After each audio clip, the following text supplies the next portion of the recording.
All right, welcome everybody to another episode of the Short Fiction Side Hustle. This is number 19. And today we are taking a short detour from our read through of Donaldson's Daughter of Regals and Other Tales. And we are, in conjunction with the page chewing read along, we are reading The Healthy Dead by Stephen Erikson, one of the Bauchelain and Korbal Broach novellas. And holding Chris, hold up your book there. Chris has a different cover than I do. It's very Oh, similar, but look It where is. Korbal Broach is on his cover, and look where he is on mine. And Yeah.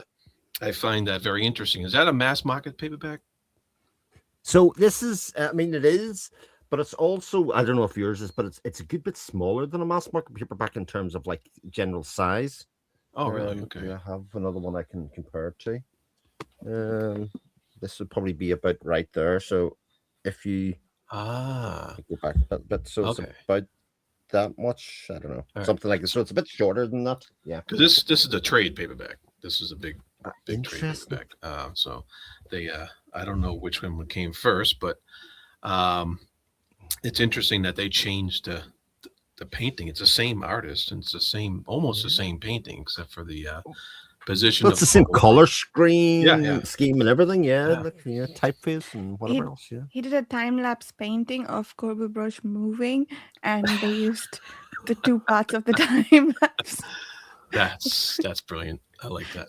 Uh, so I am with my two BFFs here, Chris and Vasha, and we we are reading this. We read this, The Healthy Dead, along with some other folks on page doing, and so I've decided to feature it here on the short fiction side hustle. And this is they're reading those in publication order on page doing. Oddly enough, in this collection, it is the third story in the collection rather than the second one. And to Chris's bewilderment, with the I have a feeling it's because the stories in the collection are in chronological order and not in publication order. Color me confused because they sort of had a bit of a at the end of Blood Follows the first story here. It's sort of they all jumped on a barge and a boat and they were going off to go on their adventures, and now it kind of you thought it was going to follow straight on, but this kind of was like a you feel that it's a leap forward in time in some ways. So it Yeah, it's it definitely is a leap forward in time, and Yeah. the not that you need to know that to enjoy the story. It's very self-contained, and um, this was published in 2004, shortly after Midnight Tides, and and it was the second published Bauchelain and Korbal Broach novella. And we have other covers. This is one of the original one of the covers that they did on just a when they published a novella by itself. I'm not sure when this was when this was published because we also have another cover, which is this one here. ooh, So, couple of versions. I was curious as to which cover you guys liked better. interesting. I do like the first one that you showed there because obviously the cover that I have is of the collection, so to speak. But I do think they've missed a trick in not having our character with his second arm falling off and hitting the ground on the cover. I think that would have been a perfect cover, or his head lolling off. Maybe the two arms are already on the ground and the head falls off. Like I don't know. That might have been a catchy cover. Yeah, I agree with you. That would have been funny. I do like this one better myself. I don't know how you Yeah. feel, Vasha. Yeah, I like it. I like it more than the other one. That one looks a little generic, doesn't it? I if you told me that was quaint, I'd have a hard time buying it. So Right. this Yeah. one's cool. It's kind of a generic castle type thing. Mhm. Yeah. Yeah. Yeah.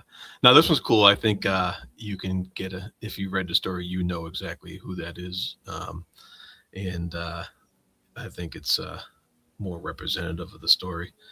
But that's our cover talk for the Healthy Dead.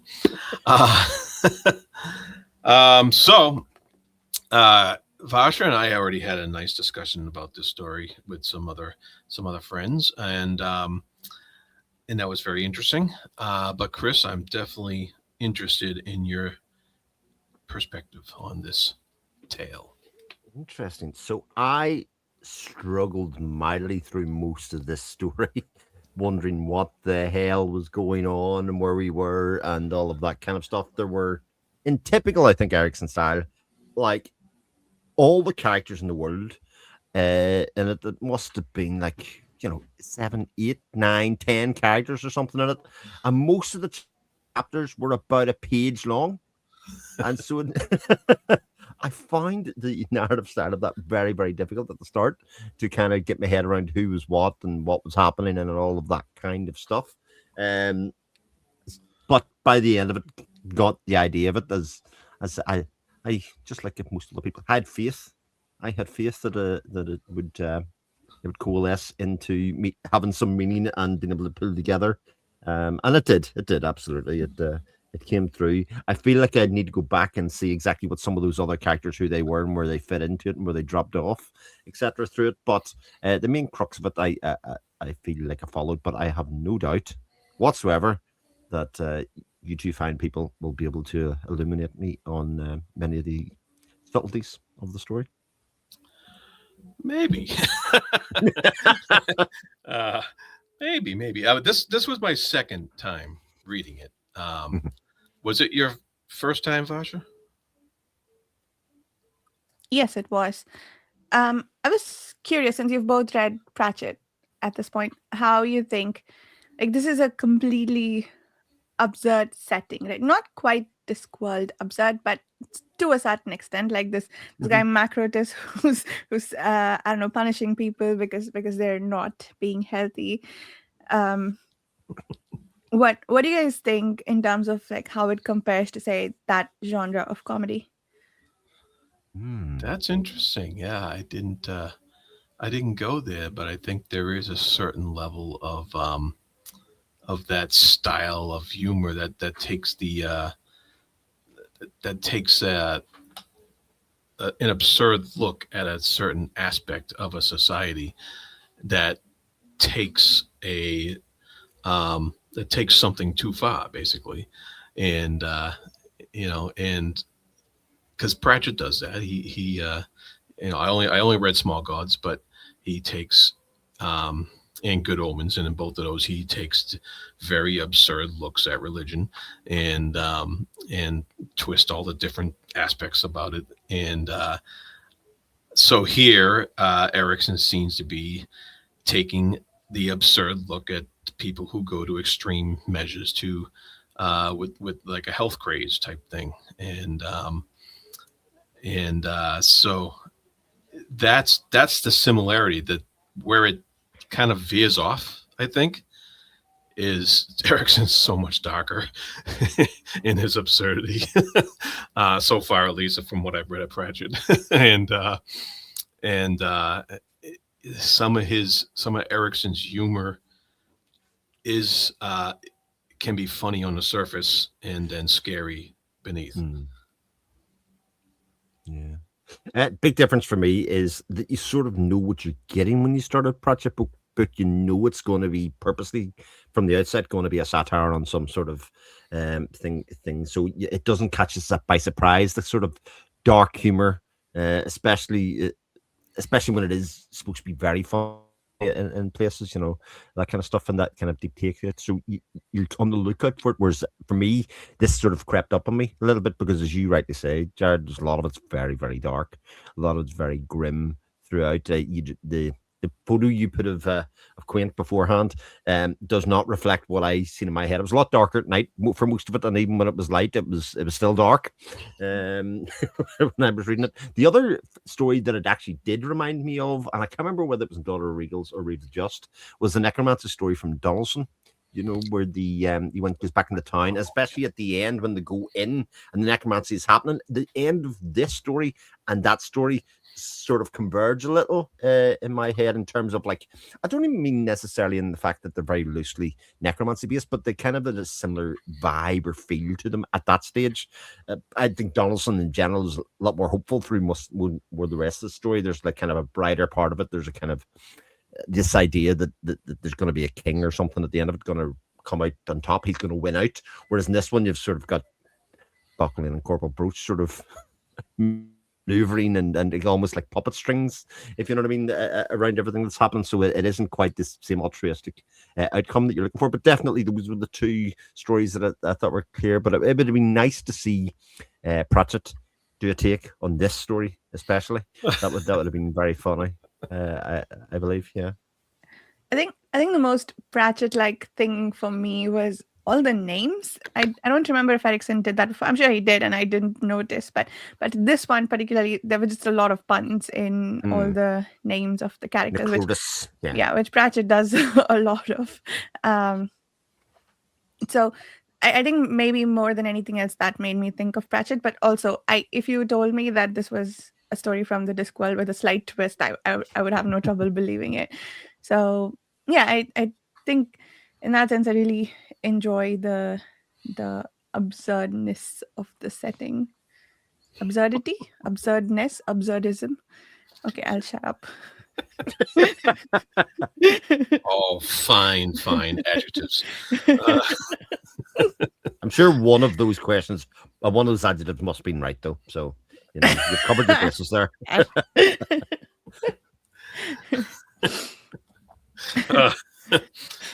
Indeed. And the warning at the beginning of this book perfectly encapsulates what Vasha's trying to accomplish here with her absurd adjectives, and that is warning to lifestyle fastest everywhere. Don't read this or you'll go blind. So anyone who is thinking about calling out Vasha on her absurd adjectives, that's the warning to you. Yeah. So that's great. And that's an interesting statement to have at the beginning of a story, don't you think? Yeah. It's, I guess, sort of sets the tone for what's coming, but not quite for the humor of it all, I think. Maybe a little bit, yeah. No, it does set up the, I don't know, the strangeness of what is being addressed, I think. Yeah. You don't usually get such a hit your head over the head with a hammer statement at the beginning of a short story like that, you know. And I wonder, I'm kind of curious to the reasoning behind it, you know. I don't think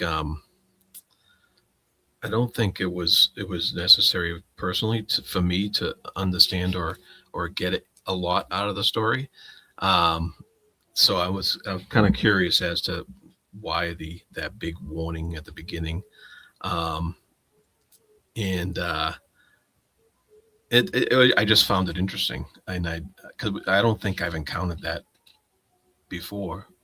There's always quotes. I've seen quotes, you know, from other sources at the beginning of stories, but this wasn't a quote. This was a flat out warning. A portent. Yeah. Yeah.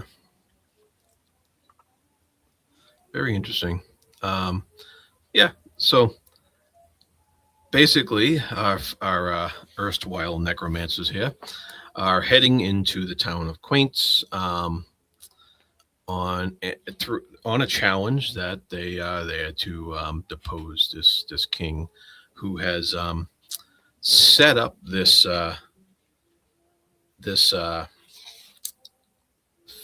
fascist state, you could say, about forcing people to live healthy lives although their version of healthy isn't anything that I think I would want to be a part of. Um, and I love the opening statement. It says, "Those who die healthily are stuffed and displayed in glass case shrines as examples of good living." Uh, that's that's so funny, but especially when you get into the story and you see what's going on here. Mhm. So, Chris, you said you had some questions about the beginning, especially. Well, just in general, my question would be this: have you been in Quaint already in the Malazan books? Nope. So this was a first, and aside from like our three characters that we knew beforehand, which would have been Bauchelain, Korbal, Broach, and Emancipor Reese, everybody else was new as well to yourselves. That's correct. Okay, so because I sort of got the feeling that I was supposed to know more than I did, which is always the kind of the thing when you're reading something out of publication orders we talked about. I wasn't sure what I was supposed to know and what I wasn't, and I think by the end of it, I realized that was probably the state, if you know what I mean. The only thing I wasn't really sure of wasn't Quaint as a place, or whether that was a new place or not. But I felt sure that the characters, none of them had felt like the resonance to anything else or linked outside of the story. That's So correct. Even there's the that, yeah. gods and little demons that we met, I don't think we've met in other stories. Yeah, but we got one. I think it was one mention of Upon who I obviously knew about it. That was the only reference that I think that I got to something from the other part of the series that I'd read, and everything else felt quite standalone at that stage. So then it was just a case of juggling these characters and who they were, if it made sense. And to be honest, that is something I always struggle with in novellas and especially short stories. If there are more than 2 or 3 characters, I'm like, oh, where's my grounding for this? I never know where to place everybody, or think when you start a chapter with a point of view, what do you expect to see in that point of view for that, for the duration of that chapter. That's something as a reader I think I've learned that I sort of need, and I do like those situations in books where they kind of name their chapters by the POVs. Because it kind of gives you a sense of, all right, this I know what I'm going to get for the next, or this is where we are in the story, or what is likely to be the drive of the narrative going forward, which it didn't have for this, certainly at the start. But like I say, I'd sort of faith that that's what we're going to. It was going to make sense at the stage, and I actually think by the time we've seen more of Bauchelain and Korbal, Broach and Emancipor Reese, the characters that I did know, I think that was the bit that it started to coalesce and kind of make sense of kind of people fitting in around them and what they were doing, rather than necessarily the interplay of the town of Quaint or the village of Quaint. Yeah, interesting. I mean, that's a fair thing to expect, and I can definitely see your confusion at the beginning, especially since we start out right away with this foreman of a work crew who, he's knocked unconscious by a wagon, and all of a sudden he's being called a saint. and so it appears that in this town, if you get injured while working, you're a saint of some sort. and admittedly, when you first read that, you're like, what is going on?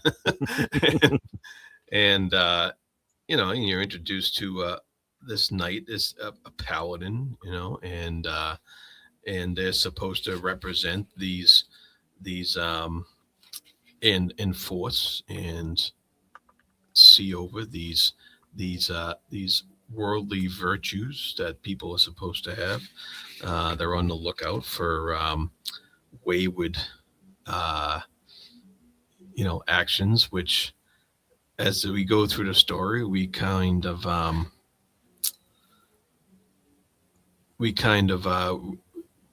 find out that they're not allowed to have vices of any kind. They're not allowed to have alcohol or drugs or anything like that, and or sex or other even thoughts of having thoughts of having dirty thoughts. And so they can't, everyone's on on walking on eggshells, basically, because they can't say the wrong thing, they can't do the wrong thing, and they have to have this front of virtuous behavior all the time. Um, and the definition of virtuous behavior comes down from our Paladin of Purity, this guy. uh, and In Wet Loath is that main Paladin of Purity we follow, right? yes, I believe so. Yeah, that's right. Yeah. And so that's the setup that, of course, our filthy, evil necromancers are walking into, really. And, and of course, we're set up with this. And so we know what's coming, whereas the people of this poor town do not. And so, of course, it only makes sense that hijinks are going to ensue once these guys arrive here.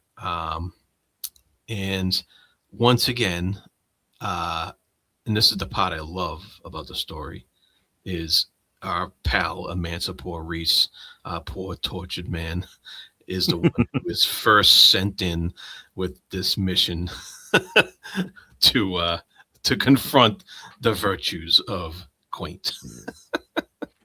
Yeah, well, it's a look at society, and I can only really assume that it's a look at a very deeply religious society that would be sort of like that, outside of the fantasy world or books or otherwise. That's sort of what it's kind of making a point about, that certain religions or certain belief systems have very strict kind of guidelines of how you should live your life and all the rest of it. But actually, the truth is that regardless of how pious and well-meaning everybody is, and it doesn't necessarily make them evil, people will skirt the edges of those guidelines or those rules of life, and our heroes, anti-heroes, if you want, come in and they're basically going to just kind of confront everybody with their ills and that they thought they'd buried, literally, in the story. And it's like I say, it's a very interesting setup in terms of like a breakdown of a society, and then doing it through the guise of not only all the people within the society and this paladin, who I really like what he does with that later on, but I'm sure we'll talk to it because I think there's quite interesting possibilities about that. But also, in terms of the two kings, the old king, the new king, and kind of how people view and see them within the context of their town, the way they're going. That's interesting. I think, yeah, I didn't think of the religion angle, but that's really interesting. But also, normally takedowns of religion, they do so with a little bit of like pointing out hypocrisy, which I think this one didn't really you're right. do, Yeah. which was interesting, like a takedown of like organized belief systems, I suppose, or extreme belief systems, by just discussing the extremity of said systems, not like the inherent contradictions or underlying hypocrisy and all of it, which is an interesting take. I think that's a different approach than maybe I've seen or thought about. So that's pretty cool. Yeah, in that way, it's actually very similar to Pratchett in that way, because Pratchett very rarely does very pointed takedowns. He just kind of points out the ludicrousness of some of these constructs, etc. Like the one that I think of that most closely mirrors this is like pyramids. I think in terms of like the kind of the sun will rise, etc., because of the greatness of the leader and all of that kind of stuff, and those kind of rituals that go along. He doesn't make a judgment call of it, but he just kind of states the case of what society is, and you sort of make your own mind up about that. But he's much more interested in kind of getting to the end of the story, I think, Erikson, here, in terms of kind of getting these people to face up with the things that they've done and that kind of stuff, of the dead walking around and kind of literally facing them in the eye and saying, "Oh, there's my dead husband who I pushed down the stairs. You pushed him down the stairs. Yeah, well, you left the toilet seat up." Again, very Pratchett-like, kind of in its own way. Yeah. And it's interesting because you mentioned the kings. So when they first get into town, Emancipor ask Bauchelain, "You're going to depose this kindly king." And he refers to him as a kindly king, and he's automatically assuming that his master is here to depose something that may be good, because he knows how evil his masters are, right? So it's I found that phrase interesting, and of course, Bauchelain sets him straight, saying, kindly, do you not realize how perfectly diabolical this king's genius is? So he's twisting this kindly king into a diabolical genius who's managed to manipulate this town exactly how he wants it and stuff like that. And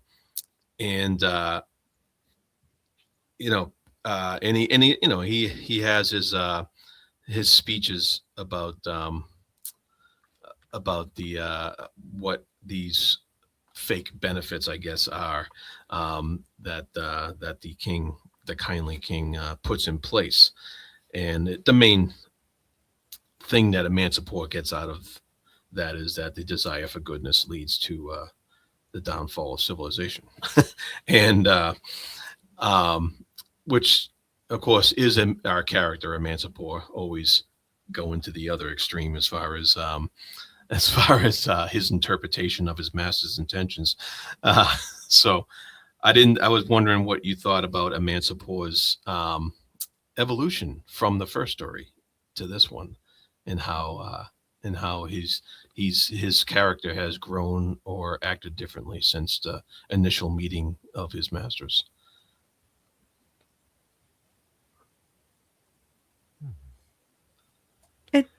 In the first book, if I remember correctly, he sort of just like stumbles into trouble, right? And like that's how he ended up working for these guys. But he kept, I think, following a drunk night series of unfortunate events led to him working for Bauchelain and Korbal Broach. This one, it's slightly less so. I think the things he does are more intentional, and I don't think he has evolved so much as we're just getting a sense of like maybe how he is, minus the drunken revelries that bring him trouble, but also a little bit his drunken revelries that do bring him trouble, because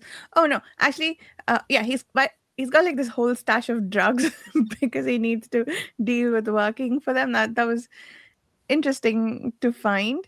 I mean, I'm assuming it's because he needs to work for them and not something that he was always addicted to. But I guess he exhibited a lot of cleverness at various points, right?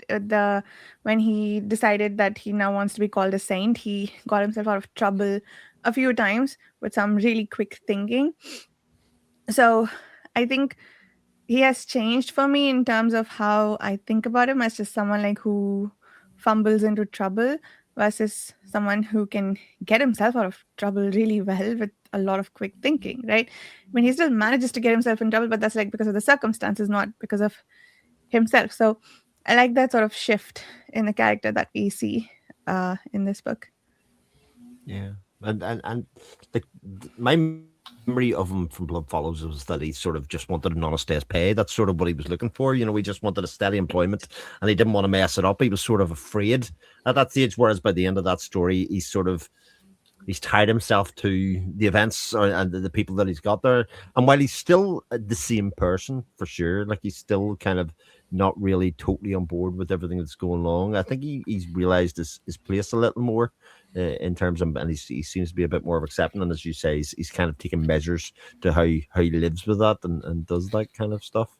But again, in this aspect, it's not entirely like they're not entirely the bad guys, if you know what I mean. Bauchelain and Korbal Broach, like they're not like my memory of Emancipor Reese is he kind of thought, oh God, I'm in league with the devil, sort of at the end of it. Whereas I think by now, while he might sort of think that, I think that the lines are sort of blurred for the reader anyway.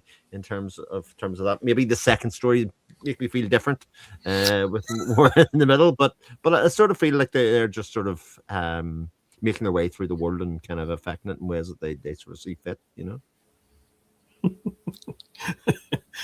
By raising the dead on the walls. By raising the dead. I mean, Like, I mean, I think there's worse things you could do. I mean, I think again, there's a humorous kind of look at it when you look at the kind of the reaction of everybody to the dead raising up. They're thinking about their crimes, and realistically, in comparison to their crimes, raising them from the dead is sort of like somewhere, a long way behind that. Even to the point that if the old dead king gets put back and he has no body and only head, they're still going to cheer him. The people of the city are okay with that as being their new king, etc. So, is that all bad? I'm not sure. Oh man. So Emancipor ran through a field of poppies. The reason he has a poppy-infused handkerchief is because Korbal Broach asked him to hold some disembodied hand or something, and he went crazy. So, yeah. Yeah. So, so Emancipor does his own quick thinking when he first gets into the town, and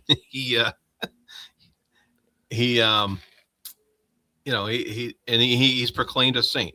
He's actually proclaimed the original saint, and somehow pulls that off.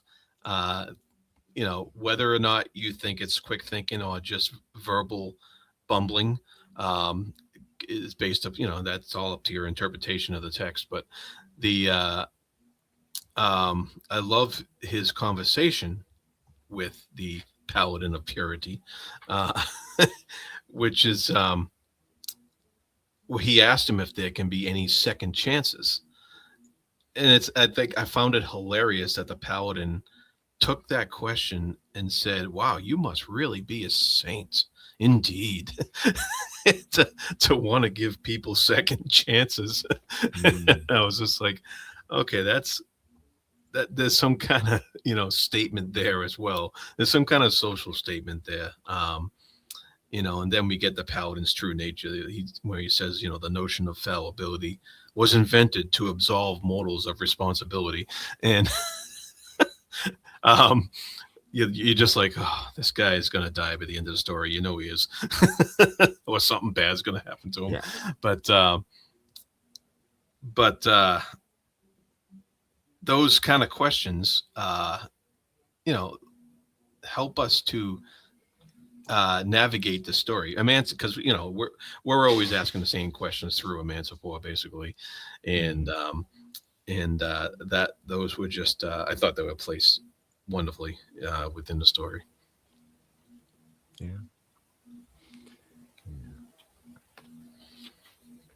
I really liked back to the Paladin.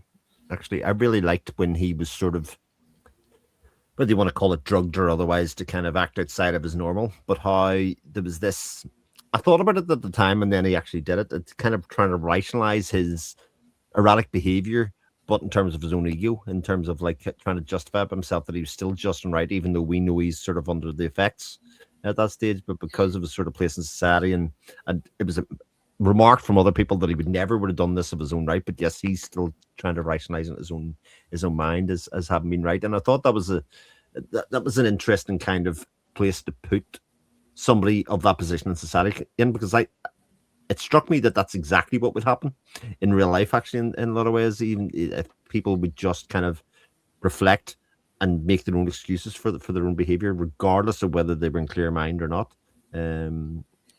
Because they've sort of high opinion of themselves, the hubris that I often talk about, that they would justify that their actions must have come from the same good core that all of their actions kind of come from, which I really liked that aspect of the story.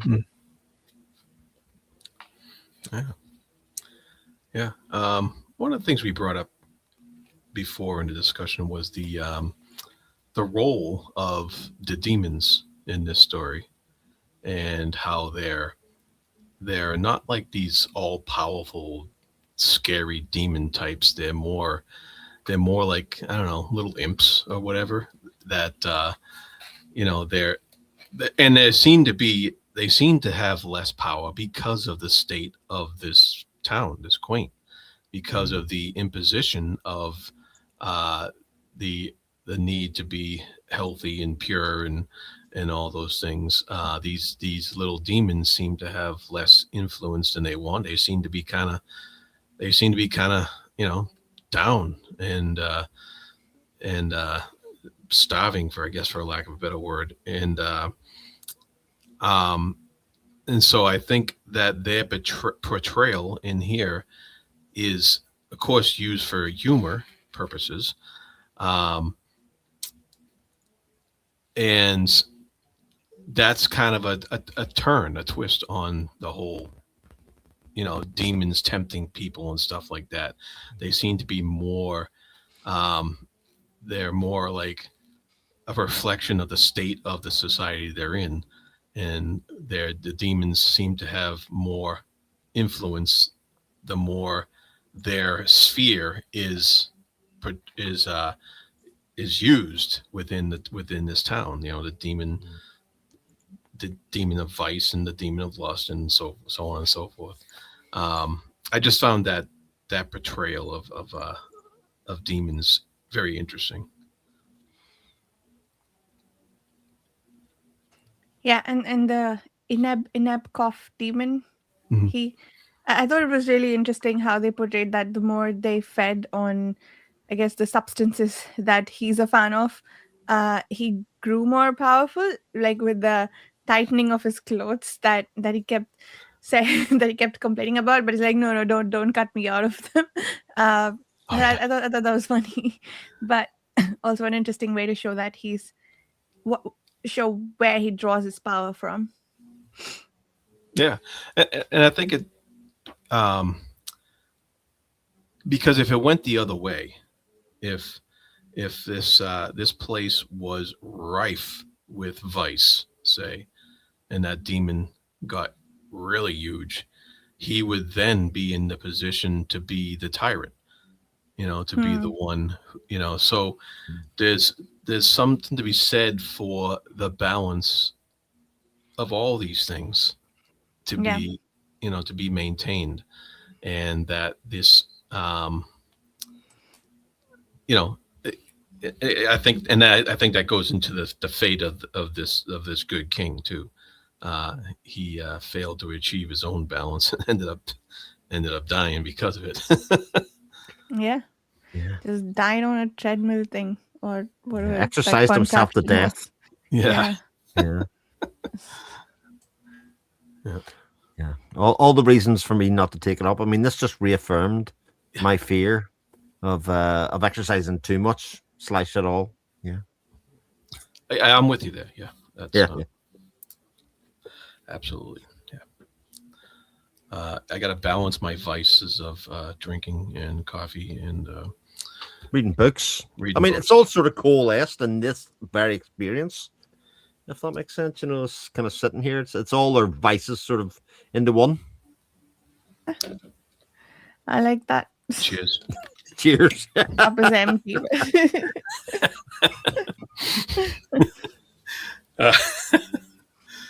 Yeah.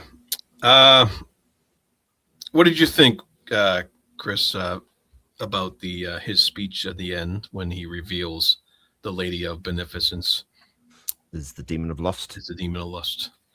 Yeah, well, I mean, I sort of again, I can't help but sort of draw parallels with other things. This, like, almost the Devil's Advocate films that in society, demons, if such were things, do live amongst our midst, and then kind of would be seen. People would be happy enough at a certain point to kind of follow it until they're sort of pointed out to be evil, if that makes sense. It's like the classic. I mean, you can use Hitler as an example if you want. He was an incredibly popular leader, and then everybody sort of disavows being by his side and doing all that kind of stuff the whole way through it. Once these things are pointed out, and sort of like, if but for another thing, the demon of lust would have won, and then that wouldn't have been a thing. So I thought that was an interesting kind of an interesting thing to kind of put in the story and kind of bring forward and show it, because again, a lot of the end of the story seemed to be about confronting the town with their town, if that makes sense, and sort of the people within it,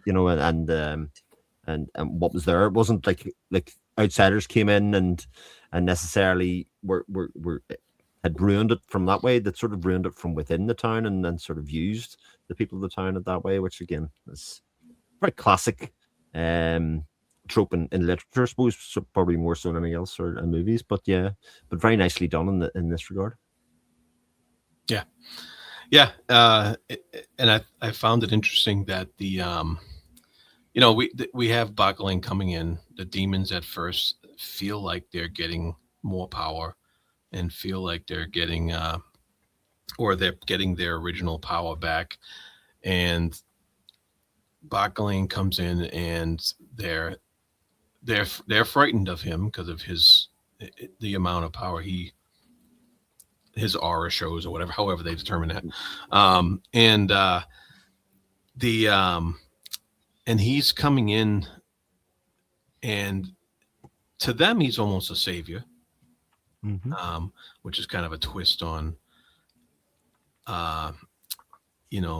the people looking to saviors instead of these demons looking to a really not nice evil necromancer as a savior. and so you get that twist going on, but beneath all that, it's actually Emancipor Reese who is the one who kind of breaks the spell and saves them all with his drug poppy hands. And so and I found that hilarious that the Bauchelain comes in and just says, "Oh, good job, servant," Yeah.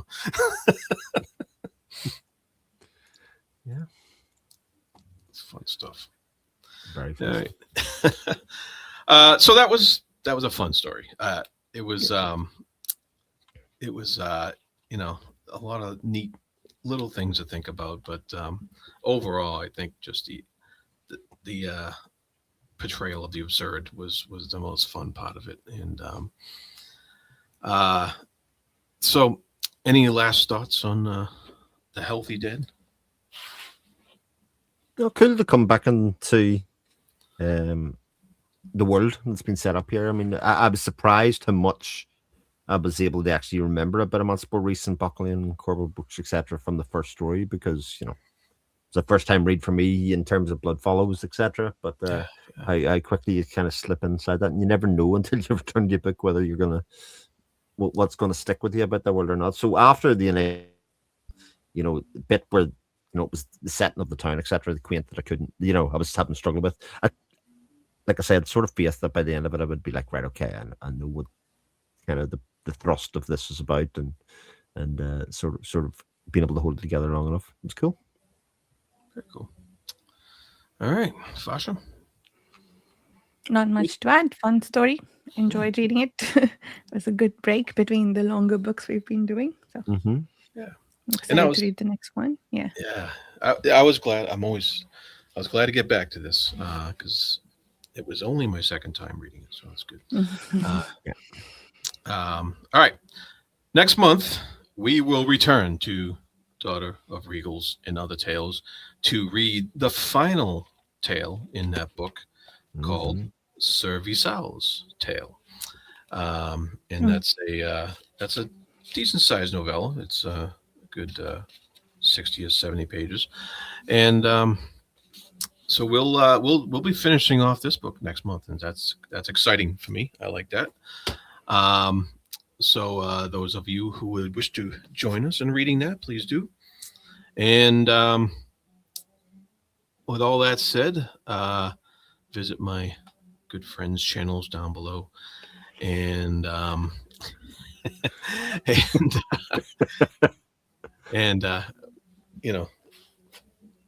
be good to each other, not to the extent that these guys are good. Sure. Let's be good to each other, and we'll see you next time. Thank you for watching.